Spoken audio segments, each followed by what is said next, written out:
স্বাগতম হোসেনপুর স্বপ্ন একাডেমিতে। আজকে আমরা আইসিটি পঞ্চম অধ্যায়ের অষ্টম ক্লাসে আলোচনা করব সেলসিয়াস থেকে ফারেনহাইট তাপমাত্রায় রূপান্তরের অ্যালগরিদম ও ফ্লোচার্ট। সেলসিয়াস কথাটি আবার সেন্টিগ্রেড অবস্থাও থাকতে পারে, অনেক সময় কম থাকতে পারে। দেন সেন্টিগ্রেড থেকে ফারেনহাইট তাপমাত্রায় রূপান্তরের অ্যালগরিদম লিখো অথবা ফ্লোচার্ট লিখো। আমরা গত ক্লাসগুলোতে দেখছিলাম যে অ্যালগরিদম মানে কি, অ্যালগরিদম কেমনে করতে হয়, ফ্লোচার্ট মানে কি, ফ্লোচার্ট কেমনে করতে হয়। হ্যাঁ, অ্যালগরিদম মানে আমরা জানছিলাম যে ধাপে ধাপে বিন্যস্ত করতে হয়। আমরা আজকে সেলসিয়াস থেকে ফারেনহাইট রূপান্তরের অ্যালগরিদম দেখব। তো এটা দেখার সময় প্রথমে লাগবে আমাদের সূত্র। সেলসিয়াস থেকে ফারেনহাইট কেমনে নিতে হয়, ফারেনহাইট থেকে সেলসিয়াস কেমনে নিতে হয়, এটা সূত্রটা প্রয়োজন হবে। সূত্র মনে রাখা খুবই কষ্ট হয় এটা একটু। তো এর সাথে সেলসিয়াস, ফারেনহাইট, কেলভিন তিনটা স্কেলের সম্পর্ক, এখান থেকে আমরা দুটা স্কেলের সম্পর্ক নিয়ে নিই, তাহলে অতি সহজে আমরা শিখতে পারবো। তা আমরা জানি সেলসিয়াসের এই দুইটা সম্পর্ক এবং ফারেনহাইটের এই সম্পর্কটা আমাদের জানা থাকলেই এখান থেকে আমরা সূত্র বানাতে পারবো। তো কেমনে করবো, আমরা যেখানে আর গুণন করি তাহলে হবে 9c = f - 32 × 5। আর গুণন করলাম, তারপর এখান থেকে আমি যদি আমার c প্রয়োজন হয় তাহলে আমি f - 32 × 5/9, 9 এই দিক দিয়ে আছে, ওই পাশে গেলে কি যাবো, ভাগ হয়ে যাবো। তাহলে এটা আমার একটা সূত্র হয়ে গেল। এখন তোমার ফারেনহাইট দেওয়া থাকে, দুই আমার প্রশ্নে এমনটা বলতো দেন ফারেনহাইট থেকে সেন্টিগ্রেড তাপমাত্রায় রূপান্তর করো, তাহলে আমি এই সূত্র ব্যবহার করতে পারতাম। এখান থেকে আরেকটা সূত্র, আমি যে প্রশ্নটা বলছি এই প্রশ্নের সূত্র এখান থেকে আমরা নির্ণয় করতে পারবো। যদি আমরা এখান থেকে আবার করি, আবার আর গুণন করি, f - 32 × 5 = 9c।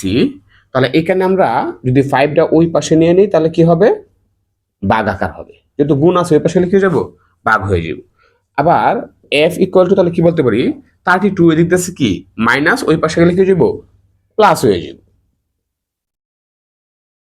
এটা হচ্ছে একটা সূত্র। এখন এটা কোন ক্ষেত্রে ব্যবহার করবো, যে সময় আমরা বলবে সেন্টিগ্রেড তাপমাত্রা দেওয়া থাকবে, ফারেনহাইটে প্রকাশ করতে হবে, তখন আমরা এই সূত্র ব্যবহার করবো। দুটো অঙ্ক আছে, দুটো অঙ্ক পরীক্ষাতে আসতে পারে। তাহলে এই ক্ষেত্রে আমার এইটুকু জানা থাকলে আমরা বাকি সূত্রগুলা নিতে পারতেছি। আর দুই এইটুকু আমার জানা না থাকে তাহলে হয় এটা মুখস্থ করতে হবে, হয় ওইটা মুখস্থ, দুটো মুখস্থ রাখতে হবে। তো মুখস্থ রাখার চাইতে এইটুকু মুখস্থ রাখা আরো বেশি সহজ। এখান থেকে আমরা একটু রাফ খাতায় বানায় নিব। আশা করি সকলে বুঝতে পারছো। এখন আমরা সেন্টিগ্রেড থেকে ফারেনহাইটের রূপান্তরের অ্যালগরিদম করব। সেন্টিগ্রেড থেকে, তার মানে সেন্টিগ্রেড দেওয়া আছে, আমার ফারেনহাইট নির্ণয় করতে হবে। এই যে সেন্টিগ্রেডের মান যখন আমি এখানে প্রবেশ করাবো অর্থাৎ ইনপুট হিসেবে দিব, তখন আমি ফারেনহাইটের মান পাই যাব। তার মানে আমার এই সূত্র ব্যবহার করতে হবে। প্রথমে আমরা অ্যালগরিদম করব।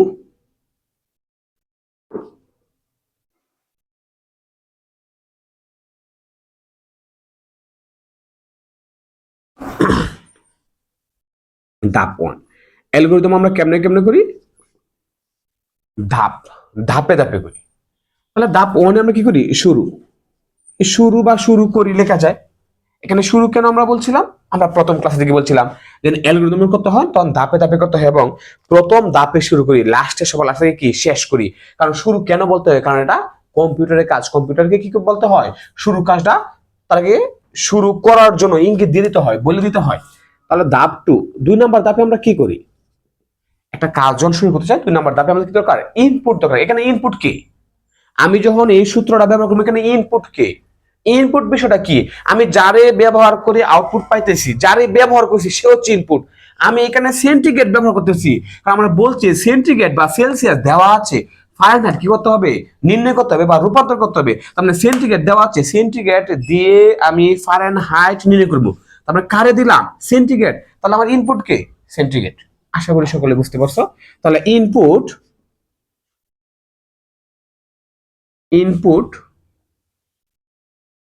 সি এর মান গ্রহণ করি। এবার ইংলিশও লেখা যায়, ইংলিশে লিখলে আরো সহজ হয় বা কম কথা দিয়ে লেখা যায়। আমি ইংলিশও করে দিব। 3 নাম্বার ধাপে যখন আমি কোন একটা জিনিসের ইনপুট পাই যাবো, 3 নাম্বার ধাপে আমি প্রক্রিয়াকরণের কাজ করবো।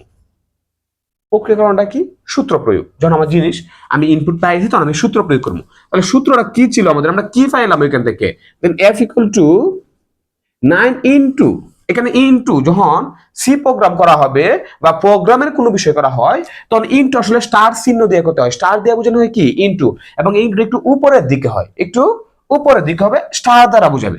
এইগুলো মনে রাখতে হবে। তারপর হচ্ছে ভাগ 5 প্লাস এত, এর মান নির্ণয় করি। এর মান নির্ণয় করি। 4 নাম্বার ধাপ, যখন আমি সূত্র প্রয়োগ করতে পারলাম তার মানে আমি এটার উত্তর অবশ্যই পাই যাবো। সূত্র প্রয়োগ করতে পারি তার মানে কি উত্তর আমি পাই যেতেছি। এটা আমি লিখতে পারি ফলাফল হিসেবে এফ এর মান প্রদর্শন করি অথবা ফলাফল প্রদর্শন করি, যাই লিখো,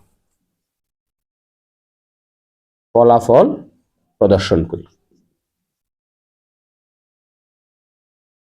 আমি যখন ফলাফল প্রদর্শন করতে পারলাম তখন আমার ওই অ্যালগরিদমটা কি হয়ে গেল, শেষ হয়ে গেল। শেষ বা শেষ করি, যাই লিখো। আশা করি বুঝতে পারছো। প্রথমে আমরা শুরু করলাম 2 নাম্বার ধাপে আমরা কি করলাম, ইনপুট নিলাম, ইনপুটের সময় কি আছে সি, সি এর মান গ্রহণ করলাম। 3 নাম্বার আমি প্রক্রিয়াকরণ করলাম। 4 নাম্বারে ফলাফল হয়ে গেলাম। 5 নাম্বার আমার শেষ হয়ে গেল। যদি আমি এটা ইংরেজিতে করতে যেতাম, ইংলিশে, তাহলে কি ঘটনা ঘটতো? ইংলিশে করতে গেলে প্রথমেই টাইপ টাইপ 1 আমি একটু আলাদা করে দেখাই, এখানে হয়তো নাও বোঝা যেতে পারে। আমি এখানে করতেছি।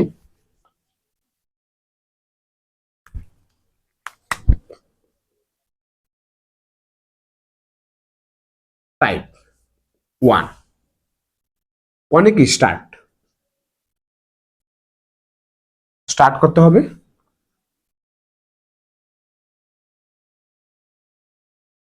2 নম্বরে কি করতে হবে, ইনপুট নিতে হবে। ইনপুট কি ছিল আমাদের, ইনপুট সি। তারপর 3 নম্বরে টাইপ বা স্টেপ, এখানে আমরা যাই দিয়ে দিতে পারি। এরপর হচ্ছে কি আমরা 3 নম্বরে কি দিতে পারি, সূত্র। সূত্র হচ্ছে আমাদের ওই আগেরটাই যা ছিল এখানে। তারপরে 4 নম্বরে পরে কি ছিল, আমরা ফলাফল প্রদর্শন করতে, তাহলে প্রিন্ট প্রিন্ট এফ। তারপর 5 নম্বরে ইন্ট। এই যে আমাদের অ্যালগরিদমটা শেষ। ইংলিশ এভাবে করা যাবে। আশা করি দুইটাই বুঝতে পারছো। আজকে আমরা এখন করবো হচ্ছে ফ্লো চার্ট। ফ্লো চার্ট আমরা একটু করবো। ফ্লো চার্ট একটু দেখি। ফ্লো চার্ট এটা অ্যালগরিদমের সাথে সবসময় মিল থাকবে, একই ভাবে হবে। হ্যাঁ, আমরা অ্যালগরিদম বুঝতে পারলে ফ্লো চার্ট করা খুবই সহজ। আমরা ফ্লো চার্টটা দেখবো।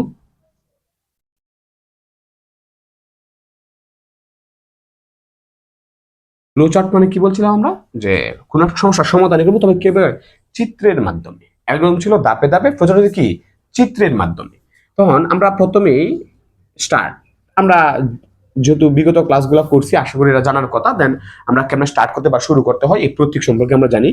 ইনপুট কোথায় নিতে হয়, আমরা অ্যালগরিদমে 2 নম্বরে কি করছি, ইনপুট নিছি। ইনপুটের প্রতীক আমাদের জানা আছে।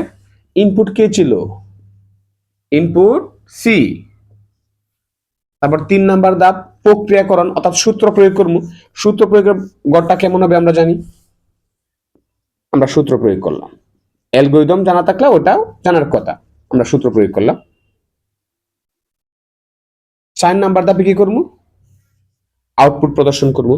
আউটপুট এবং ইনপুট দুইটা কর একই রকম, আউটপুট এবং ইনপুট দুইটা কর একই রকম। তাহলে এখানে আমরা আউটপুট প্রিন্ট এফ, তারপর সবার লাস্টে ইন্ট, শেষ করে দিতে হবে। তার মানে ফ্লো চার্টের ক্ষেত্রে স্টার্ট শুরু করতে হবে, শুরু এবং শেষের চিহ্ন একই রকম। 2 নাম্বার কি হবে, ইনপুট নিতে হবে। 3 নাম্বারে প্রক্রিয়াকরণ। 4 নাম্বার কি হবে, শেষ করতে হবে। 4 নাম্বার কি হবে, আউটপুট নিতে হবে। তারপর হচ্ছে কি 5 নাম্বারে শেষ করে দিতে হবে। অর্থাৎ শুরু এবং শেষের চিহ্ন একই রকম, ইনপুট এবং আউটপুটের চিহ্ন একই রকম। এই চিহ্নগুলো আবার প্রতীকগুলো সম্পর্কে ভালো ধারণা রাখতে হবে। এটার মধ্যে আরেকটা আছে, আরেকটা প্রশ্ন হইতে পারে, দেন ফারেনহাইট থেকে সেন্টিগ্রেড তাপমাত্রায় প্রকাশ করো। ফারেনহাইট থেকে সেন্টিগ্রেড তাপমাত্রা প্রকাশ করলে সবগুলো ঠিক থাকবে, শুধু ইনপুট অর্থাৎ এই সূত্রটা পরিবর্তন হবে। যেখানে আজকে আমরা ইনপুট নিছি সি, ওখানে নিতে হবে এফ। যেখানে আজকে আউটপুট নিছি এফ, ওখানে নিতে হবে সি। আর বাকি সবগুলাই ঠিক থাকবে। আশা করি সকলে বুঝতে পারছো। আজকে ক্লাসটা এই পর্যন্ত।